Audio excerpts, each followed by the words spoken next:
દેખો શક્ય છે બધું જ આપણે કરીએ તો. જો અહીંયા ટામેટી ખતમ થાય એટલે એક લાઈન આની અમે અખતરા પૂર્તિ કરી છે. આવતી વખતે વધારવાની છે. આ બટાકા છે. આપ શ્રી નિહાળી રહ્યા છો અમારા યુટ્યુબના માધ્યમથી. બાજુમાં તમે આવો ત્યારે પાલક દેખાઈ રહ્યો છે તમને.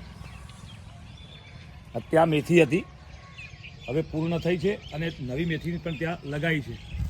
જુઓ છો તમે, નવી મેથી ઉગીને તૈયાર થઈ છે.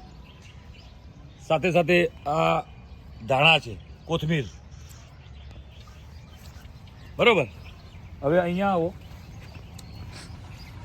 આ પાપડી છે, એના પણ ફૂલ સારા એવા આવી ગયા છે. બરોબર. અને ક્યાંક ક્યાંક એનો બેસાર પણ થયો છે. આ દેખાય છે તમને, અંદર દેખાતી હશે તમને પાપડી. બરોબર. હવે આગળ આપણે વધીએ તો આ લસણ છે. જો મિશ્ર ખેતી કેવી રીતની કરવી એનું એક ઉદાહરણ તમને આપીએ કે આ લસણ છે, અંદર દેખાઈ રહ્યું છે અને આ ઉપર બહાર એના ગાજર છે. જો મિત્રો, આ લસણ અંદર છે અને સાથે સાથે ગાજર પણ છે. એ ડુંગળી લગાવેલી છે.